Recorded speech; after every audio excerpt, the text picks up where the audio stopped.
1976, les États-Unis célèbrent 2 siècles d'indépendance et de liberté.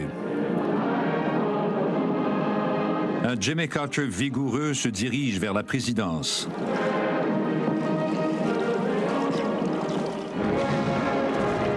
L'Union soviétique affiche fièrement ses réussites, elle aussi, sous la domination de Léonid Brejnev vieillissant. Les 2 dirigeants promettent de réduire les tensions Est-Ouest. Mais dans 4 ans, les promesses se seront transformées en colère et en méfiance. La guerre froide est loin d'être terminée.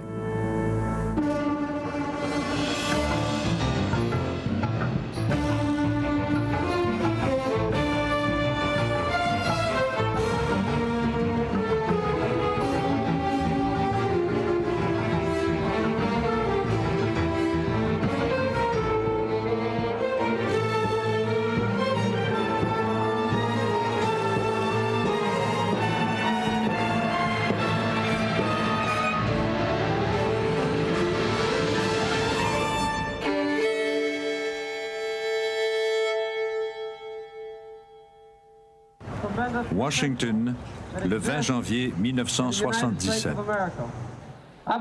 Je crois que l'avenir est très prometteur pour nous. Vous êtes mes partenaires. Ensemble, je suis certain que nous grandirons et que nous ne décevrons jamais les gens qui nous ont fait confiance. Merci. Amusez-vous bien. Nous vous verrons demain, beaucoup d'entre vous. Le président Carter aspire à restaurer la confiance au pays et le leadership américain à l'étranger. Jimmy Carter était un nouveau venu en politique. Partout au pays, la plupart des gens n'avaient jamais entendu parler de lui. Jimmy who? Jimmy Carter. Jimmy who? I don't know who he is. Jimmy Carter's a baseball player, isn't he? Il disait des choses comme « Je ne vous mentirai jamais. Je crois en Dieu. J'ai toujours été fidèle à ma femme. » À Washington, vous pouvez imaginer la réaction blasée, incrédule et méprisante. Mais la population l'appréciait beaucoup. Elle voulait un visage neuf. Quelqu'un de nouveau qui n'ait pas été souillé par les traumatismes et les problèmes du passé.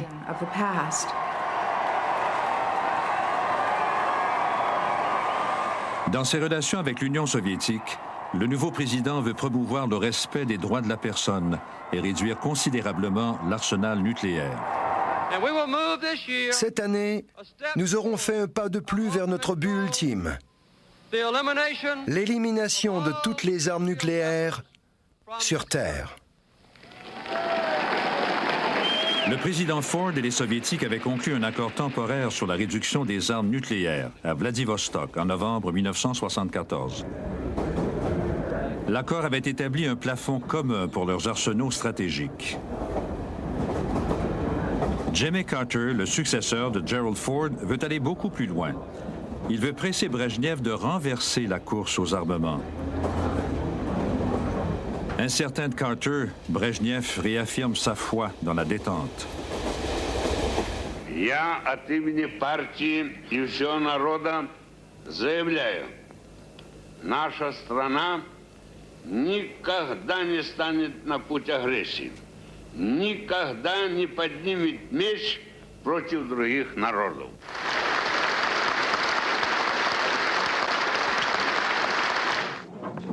Jimmy Carter envoie à Moscou Cyrus Vance, son secrétaire d'État, avec un ensemble de propositions. L'une d'elles prévoit une réduction radicale des arsenaux stratégiques, bien plus importante que celle de Vladivostok. Vance donne à l'ambassadeur soviétique Anatoly Dobrynin un avant-goût des visées de Jimmy Carter. Le matin de notre départ pour l'Europe, Vance a rencontré Dobrynin et lui a fait part des détails de la proposition qu'il allait présenter à M. Gromyko quelques jours plus tard. Dobrynin a répété ce qu'il disait depuis toujours. C'est Vladivostok, des réductions mineures ou rien. Les Soviétiques rejettent carrément l'initiative américaine. Notre position est très simple. Nous pensions qu'il y avait eu un accord sur tout à Vladivostok. Ce qu'il nous suggérait, c'était de faire des réductions plus importantes, plus draconiennes, et nous savions que cela prendrait beaucoup de temps. Aux États-Unis, Jimmy Carter et Cyrus Vance qualifient les pourparlers de Moscou de positifs. Ça, et nous sommes contents de votre retour. Merci, Monsieur le Président. Ce voyage a été non seulement utile, mais très nécessaire. Il semble que M. Gromyko en arrive à la même conclusion. D'autres conseillers sont moins confiants. La mission de Vance nous a beaucoup déçus. Les Russes ont adopté une position très intransigeante et cela a déçu ceux qui croyaient que nous pouvions peut-être entreprendre un nouveau mandat sous l'administration de Carter, en concluant avec les Russes un accord plus général. Il est clair que ce sera beaucoup plus difficile. Je crois que la plupart d'entre nous, dans le camp américain, savaient que tout se jouait dans le feu de la publicité mondiale. L'administration Carter était allée à Moscou pleine de nouveaux espoirs, de nouveaux rêves pour limiter la course aux armements nucléaires. Et elle avait échoué. Cela signifiait d'une certaine manière que nous ne comprenions pas les Soviétiques, que l'équipe Carter était inepte et que nous serions incapables de gérer les relations soviéto-américaines. Cela a donc été un coup dur pour nous. Carter propose une augmentation de 3% du budget de la défense des États-Unis. Mais ceux qui voient un piège dans la détente exigent non pas la parité, mais la supériorité nucléaire. On croyait fortement que la détente ne fonctionnait pas, que les États-Unis s'affaiblissaient graduellement et que l'Union soviétique devenait non seulement de plus en plus forte par rapport aux États-Unis et à l'Ouest, mais aussi plus agressive. Новейшие достижения наших ученых, инженеров, рабочих воплощены в оружии армии и флота. И прежде всего в вооружении ракетных войск стратегического назначения главной ударной силы советских вооруженных сил. Мы в одной из частей ракетных войск. Les Soviétiques consacrent encore beaucoup de ressources à l'accroissement de leurs forces militaires.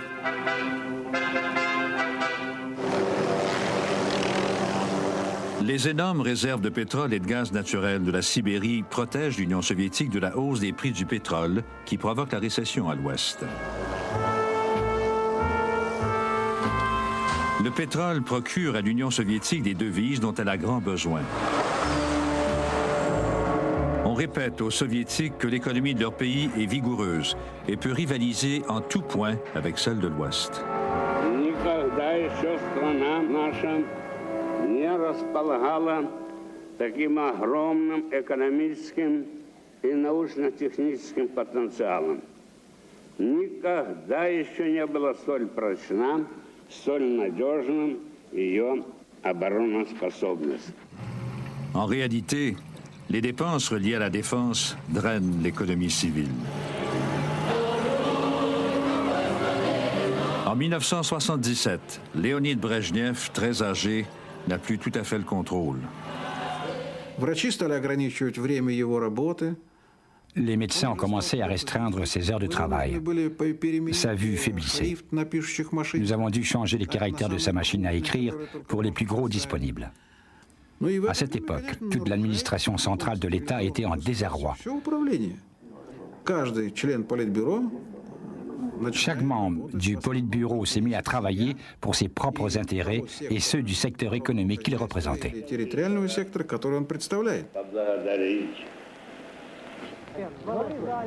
Au-delà du Kremlin, les citoyens russes sont de plus en plus apathiques. Le niveau de vie laisse à désirer. L'idéalisme communiste s'est estompé. La vie quotidienne est morne. La détente n'a pas eu d'impact sur la répression en Union soviétique. Les pressions pour l'amener à respecter les droits de la personne accroissent les tensions Est-Ouest. En 1975, Léonid Brejnev, Gerald Ford et 33 autres dirigeants signent la déclaration d'Helsinki. Pour la première fois, l'Ouest dispose d'une arme politique puissante pour défendre la cause des droits de la personne derrière le rideau de fer. Grâce à l'accord d'Helsinki, que les Soviétiques n'ont vu que comme un document sur papier, les médias internationaux se sont intéressés à notre cause. Soudain, le Congrès américain s'en est occupé. Des chefs d'État également. Cela a eu un impact sur la dynamique des relations entre l'Est et l'Ouest. J'étais fermement convaincu avant de devenir président que les droits de la personne, l'égalité des chances et l'élimination de l'exploitation du peuple par le gouvernement étaient des principes fondamentaux dont les États-Unis devaient être les champions reconnus. Nous avons dit au président, nous n'allons pas subir vos pressions. C'est une affaire interne. Nous ne discuterons pas de ce sujet avec vous. J'étais très engagé à défendre les droits de la personne. Je croyais que c'était important, mais cela nous a été très utile vis-à-vis de l'Union soviétique. Soulever la question des droits de la personne faisait ressortir l'une des faiblesses fondamentales du système soviétique, à savoir que c'est un système fondé sur l'oppression. En Tchécoslovaquie, les dissidents rédigent secrètement la Charte 77, un document sur les droits de la personne qui passe clandestinement à l'Ouest. Les signataires sont persécutés. Plusieurs sont emprisonnés, y compris le dramaturge Václav Havel. Assigné à résidence, Havel réalise un enregistrement clandestin. Cette maison spéciale que vous voyez n'est pas un rêve de Le Corbusier. J'y verrais plutôt un rêve de George Orwell, car elle a été construite par la police il y a 3 mois. Et le jour, tous les jours, ils y vivent. Ils surveillent tout ce que je fais dans ma maison de campagne. Parfois, ils viennent aussi la nuit, mais c'est surtout durant le jour. Ce sont mes nouveaux voisins. Même quand il promène son chien, la police le talonne. Et pourtant, il a une impression de liberté et de réussite. Je sais, pour l'avoir appris lorsque j'ai fait signer la charte, à quel point les gens ont été tourmentés jusqu'à ce qu'ils se décident à signer. Quand ils ont signé, ils ont vécu un état d'euphorie. C'était une communauté de gens libres au sein d'une société qui ne l'était pas. Ils vivaient en harmonie avec eux-mêmes. Les activistes qui militent pour les droits de la personne dans le bloc communiste instaurent des comités de surveillance d'Helsinki afin de vérifier et de dénoncer les entraves aux droits de la personne. Certains forgent des liens étroits avec les médias occidentaux. C'est le cas de dissidents comme le physicien Andrei Sakharov. Можно назвать словом «мы» — это действительно очень небольшая группа людей, которые позволили себе говорить то, что они думают. И мы в этом смысле — это не политическая партия, рвущаяся к власти, это морально-этическая оппозиция существующей власти, причем стремящаяся к реформам, а не к каким-то революционным переменам. Intimidés de manière systématique, les dissidents se retrouvent dans les prisons du KGB. Leur critique du Parti communiste et du mode de vie socialiste risquait de devenir une plateforme pour attaquer le régime.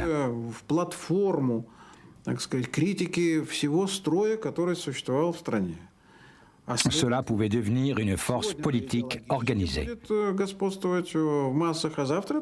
C'est de cela qu'ils avaient peur.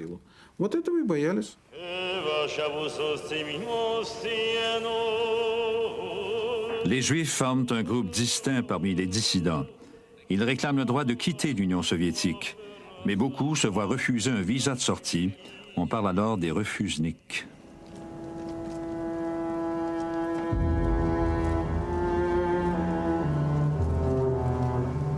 Ceux qui militent pour leurs droits écopent souvent de longues peines de détention dans les camps de travaux forcés, en compagnie des autres activistes politiques.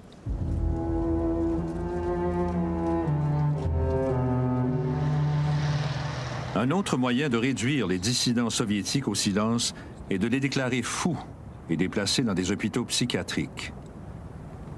On leur administre des psychotropes pour les forcer à se rétracter. Ils nous attachaient pendant de longues périodes. Ils nous donnaient des poignées de médicaments 3 fois par jour, de sorte que le corps ne pouvait plus les tolérer. J'étais muette pendant 2 jours. Je ne pouvais plus parler. J'avais la bouche et les mâchoires paralysées. Ma langue était enflée. Mes bras et mes jambes tremblaient, je bavais. Je ne pouvais pas manger. Je ne pouvais pas desserrer les dents pour pousser la nourriture de force dans ma bouche. Les médecins soviétiques qui dénoncent les abus psychiatriques à l'Ouest risquent l'emprisonnement. Le docteur Anatoly Karyagin a été emprisonné pendant 12 ans. Je me suis dit que je ne pouvais pas me taire quand on garde des gens dans les hôpitaux psychiatriques à cause de leurs idées politiques. On ne peut pas vivre à genoux, comme des esclaves, pendant qu'ils font ces choses. En prison, le docteur Karyagin a refusé d'avouer qu'il a fait quoi que ce soit de répréhensible.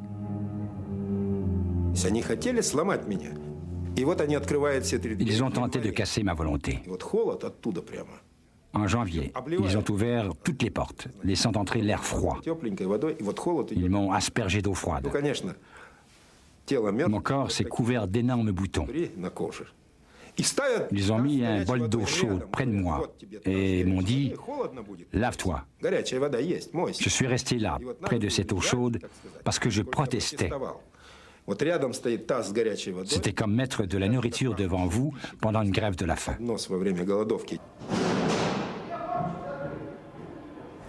En 1978, le célèbre refusnik Anatoly Sharansky écope d'une sentence de 13 ans pour espionnage et trahison. À l'extérieur du tribunal, ses partisans, dont Andrei Sakharov, défient les autorités et font connaître le cas de Sharansky aux médias de l'Ouest.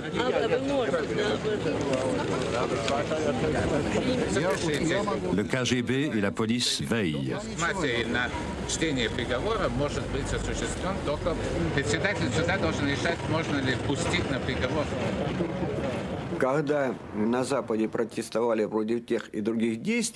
Lorsqu'il y a eu des protestations et que les médias occidentaux ont publié des données sur les violations des droits de la personne, on s'est indigné. La réaction du KGB a été « Ces personnes malicieuses ont violé nos défenses et publié des renseignements à l'Ouest. Punissons-les. »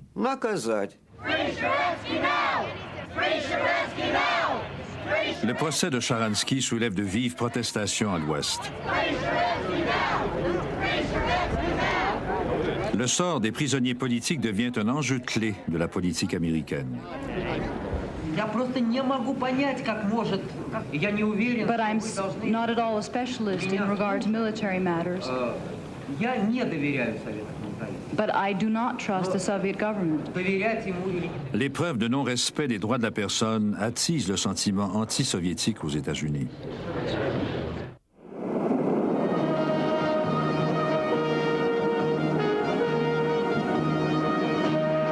Moscou et Washington s'affrontent sur la question des droits de la personne. Ils mettent à jour leurs arsenaux.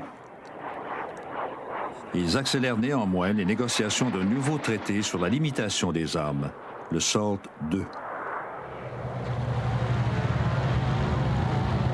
Entre-temps, l'Union soviétique déploie ses nouveaux missiles nucléaires à moyenne portée, les SS-20. Ils sont pointés vers l'Europe de l'Ouest. La décision de déployer les SS-20 a été prise dans le plus grand secret. Même notre service du renseignement l'ignorait. Le complexe militaro-industriel était hors de contrôle, y compris l'armée. Nous, du renseignement, on l'a appris de sources américaines. Les missiles SS-20 inquiètent sérieusement les alliés de l'OTAN, surtout les Allemands de l'Ouest. Avec leur portée de près de 5000 km, ces missiles peuvent frapper leur capitale.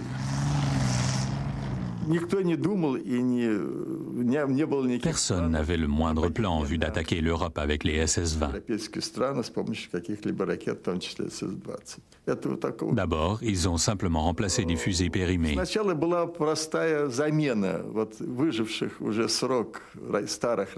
Puis, la machine s'est mise en marche. Et ça a continué. Il était difficile d'arrêter la chaîne de production.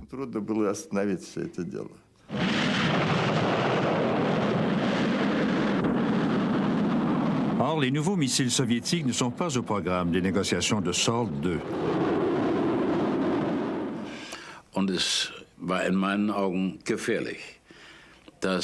Selon moi, il était dangereux que les Américains refusent si longtemps d'inclure les SS-20 soviétiques dans les discussions en cours sur la limitation des armements. Je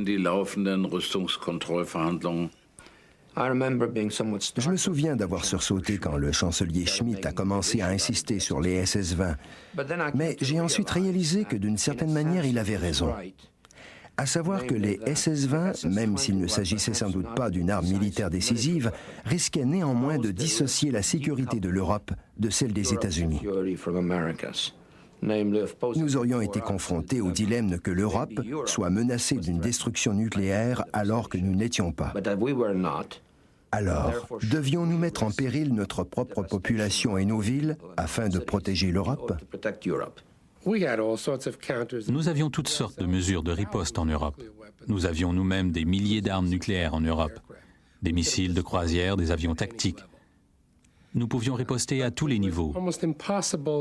Mais il était presque impossible de plaider cette cause avec succès car tout le monde craignait tellement d'être accusé de ne pas être assez dur envers l'Union soviétique.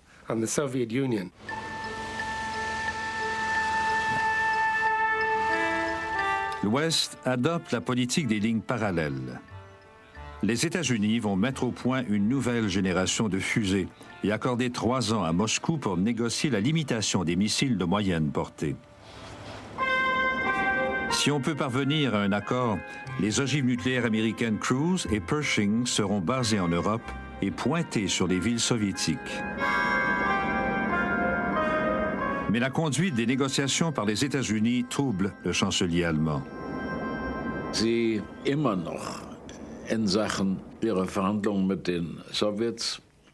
Il n'exhortait toujours pas suffisamment les Soviétiques à régler la question d'un retrait mutuel des missiles de moyenne portée. Je me souviens que le Premier ministre Kosygin a dit triomphalement « Les Américains ne mentionnent pas du tout les SS-20. Vous êtes donc complètement isolés. »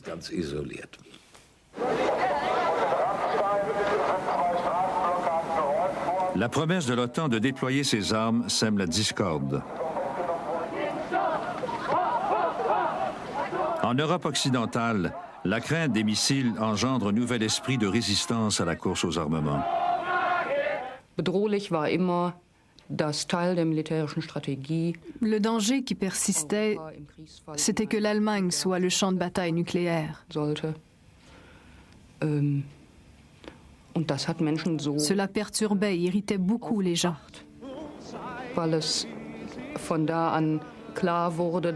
Il était maintenant clair comme du cristal que l'armement militaire n'apportait pas la sécurité. En fait, cela minait la sécurité de notre société. Le mouvement pacifiste influence de plus en plus la politique allemande.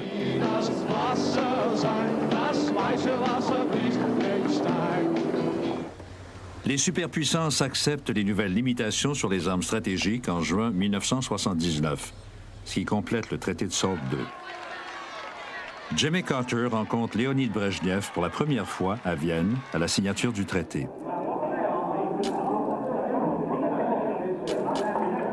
Mais les espoirs de Carter d'entreprendre des discussions détaillées avec Brejnev échouent. Общий упадок умственных и физических сил.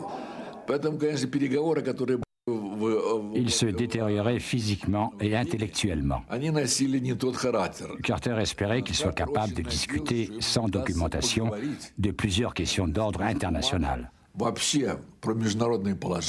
Mais Brejnev n'était pas en état de faire cela. Ses capacités étaient limitées par sa piètre connaissance des dossiers et sa mauvaise santé.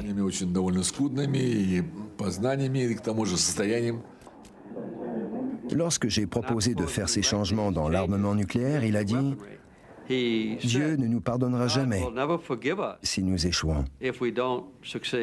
Et vous savez, dans la bouche d'un dirigeant d'un pays athée et communiste, cela a surpris tout le monde.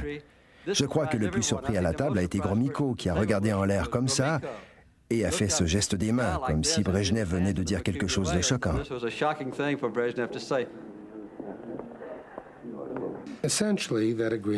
L'accord était essentiellement celui qui avait été accepté à Vladivostok. Nous y avions apporté quelques changements afin de l'améliorer et de le clarifier.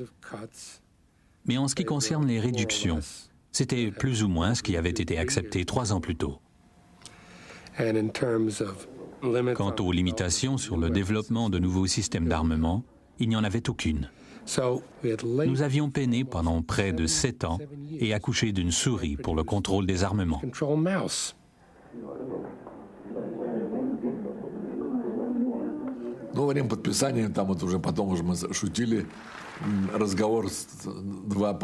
Le traité a donc été signé. Le maréchal Ustinov a demandé à Gromyko est-ce qu'ils vont s'embrasser, parce que Brejnev aimait embrasser. Gromyko a répondu « Je ne sais pas, on verra ». Ustinov a dit « Non, ils ne le feront pas ». Gromyko a répondu « J'en suis pas sûr ».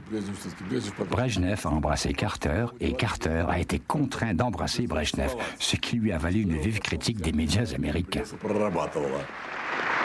Le traité est dénigré par la droite américaine. SALT II n'est pas une limitation des armements stratégiques. C'est un renforcement des armes stratégiques qui autorise l'Union soviétique à ajouter au moins 3000 ogives nucléaires à son inventaire déjà énorme. Le principal argument de l'administration Carter pour la ratification de SALT II a été que personne ne nous aimerait si nous ne le faisions pas. Vous savez, le moment n'est-il pas venu de lui faire comprendre que ça nous est égal d'être aimés ou non? Nous voulons être respectés.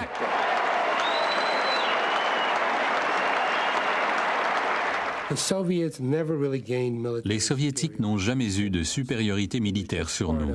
Cela faisait simplement partie du psychodrame américain que d'exploiter cette problématique afin de galvaniser la population américaine sur la grande question légitime de la rivalité stratégique entre nos deux pays et nos deux philosophies. On accuse de plus en plus Jimmy Carter de mollesse envers les Soviétiques. Ses détracteurs se fondent sur l'expansionnisme soviétique en Angola et dans la Corne de l'Afrique. Ils font une mise en garde.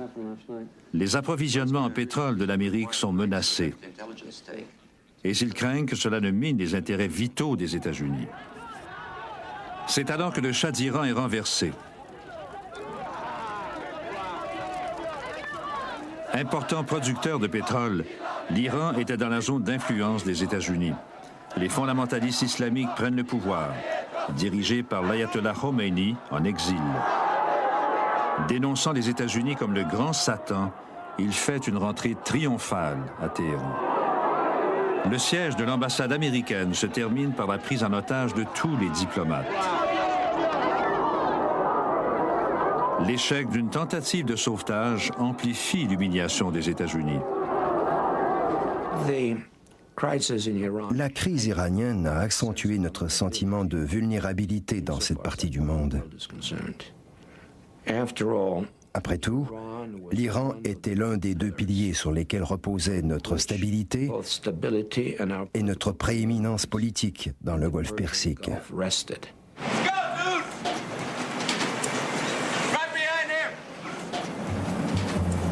Aux États-Unis, les pénuries de pétrole après la chute de l'Iran provoquent de longues attentes aux pompes à essence.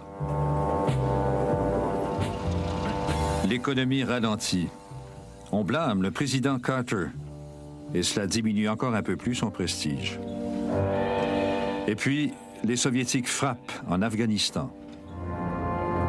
Pour Jimmy Carter, cette invasion fait partie d'un plan soviétique plus global.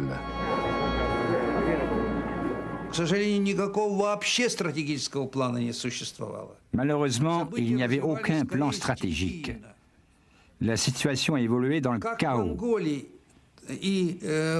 En Angola et en Éthiopie, aussi bien qu'en Afghanistan,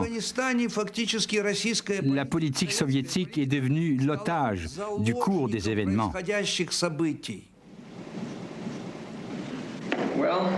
L'invasion de l'Afghanistan met fin à la détente. Le président Carter abandonne l'espoir que le Congrès approuve le traité SALT II. Il organise des sanctions punitives internationales contre l'Union soviétique.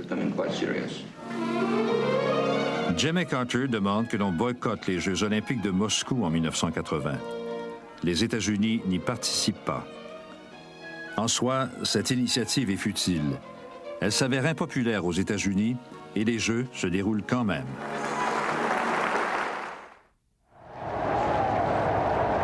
En Pologne, les Russes sont confrontés à un autre défi. Le nouveau pape, Karol Wojtyła, visite son pays natal. Il invite ses fidèles à reprendre le contrôle de leur destin.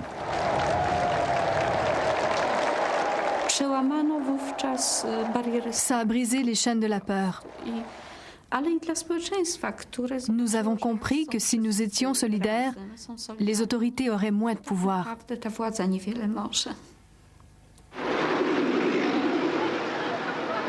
L'économie polonaise est en crise. Il y a des pénuries partout.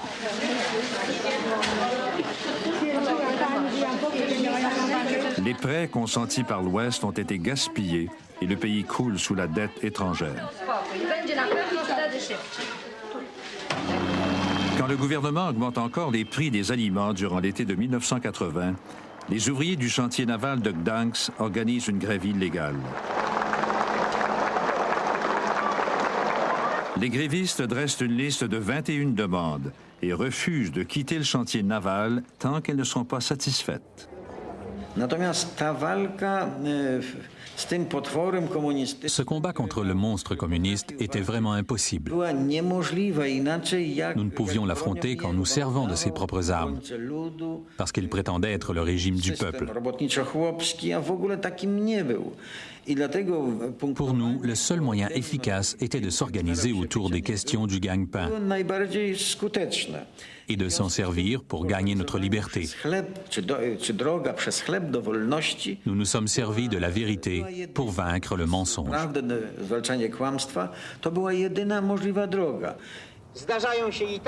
Le gouvernement décide de négocier avec les grévistes, mais il promet d'abord qu'il n'y aura pas de représailles.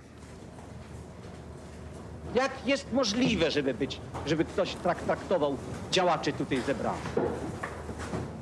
Panie premierze, kiedy ja mam dziesiątki straszenia mnie już, że jak tylko wyjdę, to będzie to i to. Ja nie tylko... Proszę pana, to i mnie wtedy trzeba przepędzić.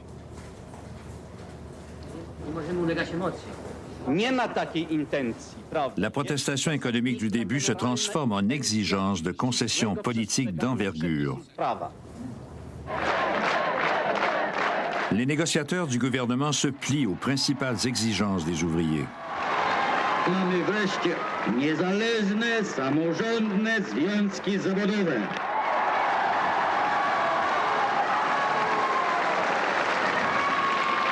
Mamy prawo do strajku. Les intellectuels se joignent aux ouvriers. Ensemble, ils font un nouveau mouvement, Solidarité. Ils se gagnent des appuis dans toute la Pologne. Pour la première fois, ils avaient un aperçu, l'impression d'être des citoyens avec des libertés civiles, ce qu'on n'oublie pas. Pour quelqu'un qui a vécu sous le communisme, c'était comme un narcotique ou de l'air pur.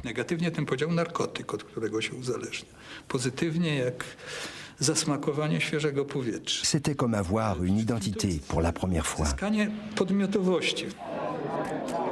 Solidarité bénéficie d'une imposante diffusion dans les médias occidentaux. Les États-Unis lui fournissent une aide clandestine cruciale. On a tenté de satisfaire leurs requêtes spécifiques, ce qu'ils nous ont demandé. Et ces demandes nous ont été transmises par divers canaux. Ils voulaient du matériel de communication de divers types, des presses offset, de l'équipement de radio, des choses de ce genre.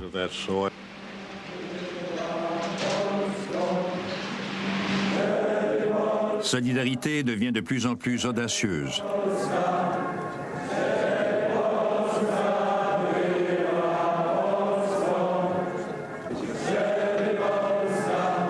Lorsque le mouvement commence à défier le système communiste, Moscou surveille la situation avec une appréhension grandissante.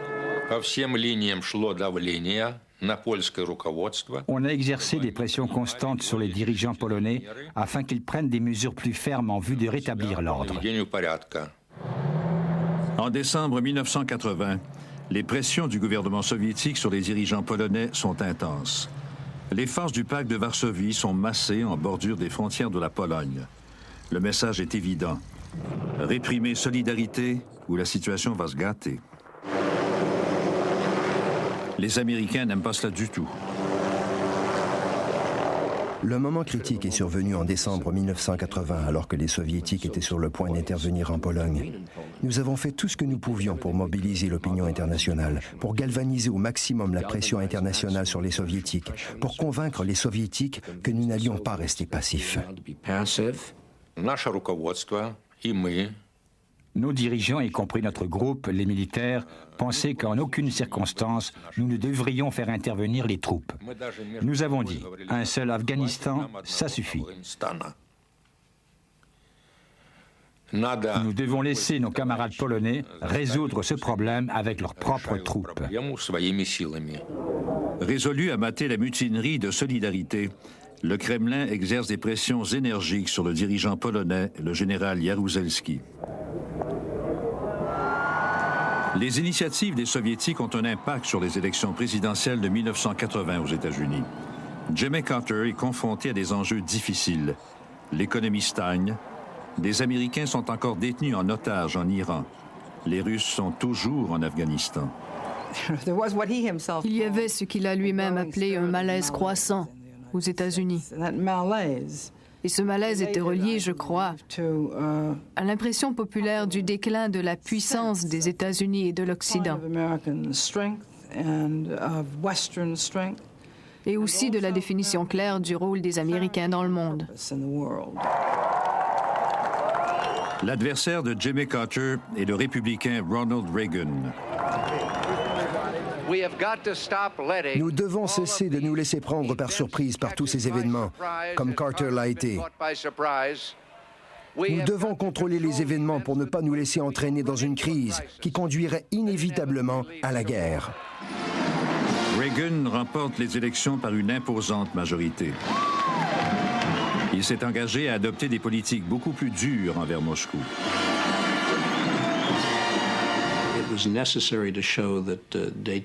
Il fallait montrer que la détente ne pouvait pas fonctionner.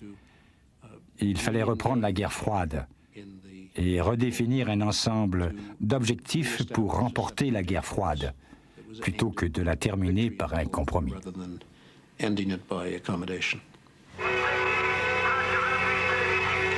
La politique de la ligne dure des États-Unis stimule le moral en Pologne. Solidarité compte maintenant 9 millions de membres qui appuient sa lutte pour obtenir des réformes économiques et des droits politiques. Les grèves paralysent le pays. Les Soviétiques augmentent la pression sur les Polonais. Brejnev presse Jaruzelski de planifier des contre-mesures.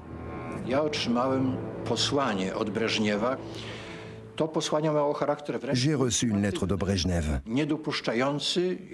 Cette lettre ressemblait à un ultimatum.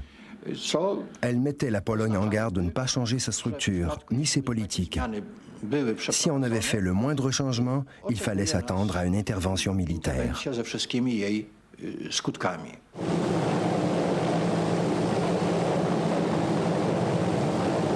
Le 2 décembre 1981, une grève des pompiers est matée par la police anti-émeute.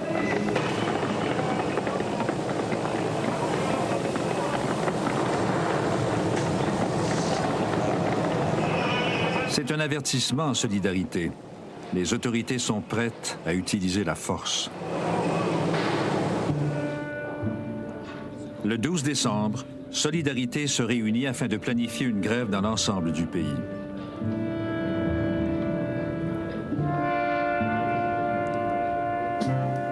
Cette nuit-là, le gouvernement polonais envoie l'armée. Les dirigeants de Solidarité sont arrêtés. Solidarité est bannie. Le président Jaruzelski impose la loi martiale. Citoyens, quelle lourde responsabilité m'incombe en cette heure dramatique de l'histoire de la Pologne. C'est mon devoir d'en assumer la responsabilité. L'avenir de la Pologne est en jeu.